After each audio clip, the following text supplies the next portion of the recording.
সকালবেলায় ঘুম থেকে উঠেই দেখি ঝমঝম করে বৃষ্টি পড়ছে। সো হে গাইস, আমি পায়েল। তো আবার চলে এসেছি ছোট্ট একটা মিনি ব্লগ নিয়ে। তো কেমন আছো তোমরা সবাই? আশা করি খুব খুব ভালো আছো, আর আমিও খুব ভালো আছি। তো টিচার হওয়া মুখের কথা নয়, ঝড় ঝাপটা বন্যা যাই হোক, পড়াতে তো যেতেই হবে। ছোটবেলায় একটু বৃষ্টি হলেই পড়তে যেতাম না, বড় হওয়ার সাথে সাথে সেটা একদমই আলাদা। আর আমি যদি একবার কারো দায়িত্ব নিই, সেটা ফুলফিল করার আপ্রাণ চেষ্টা করি। তো যাই হোক, প্রথম পড়ানোটা পড়িয়ে যখন বাড়ি যাচ্ছিলাম, দেখি আমার বাড়ির ব্যাচে একে একে সব যাচ্ছে।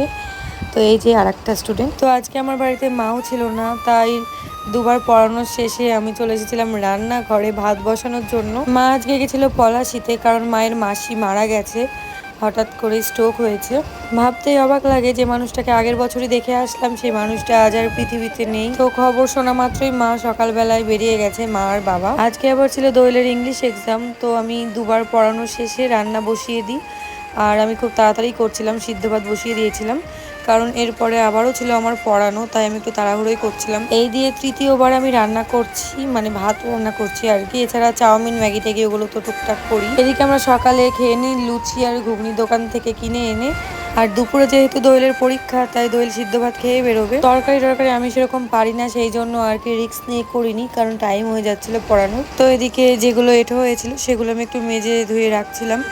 তো মা তারপরে বলল যে তাড়াতাড়ি চলে আসবে, তো মা এসে পনির রান্না করলো। এইসব কাজ টুকটাক ভালোই পারি, কিন্তু রান্না বান্নার ক্ষেত্রে আমি একদমই পারি না, যেটা আমি অস্বীকার করি না।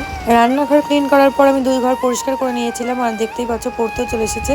তো ওকে পড়িয়ে আমি 1 কাপ কফি এখানে খেয়ে নিই। দেন মা চলে আসে, আর খাওয়া দাওয়া করে নিই। তারপর চলে আসে আমার একটা বড় সড়ো পার্সেল। সামনে কিছু বুকিং আছে, সেই জন্য কিছু জিনিস অর্ডার করেছিলাম।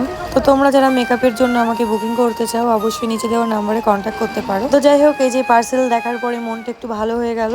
তারপর একটু ঘুমিয়ে নিয়ে চলে গেছিলাম পড়াতে। তো এই ছিল আজকের আমার ছোট্ট মিনি ব্লগ। তোমাদের কেমন লাগলো অবশ্যই কমেন্ট করে জানিও। আজকের মতো টাটা।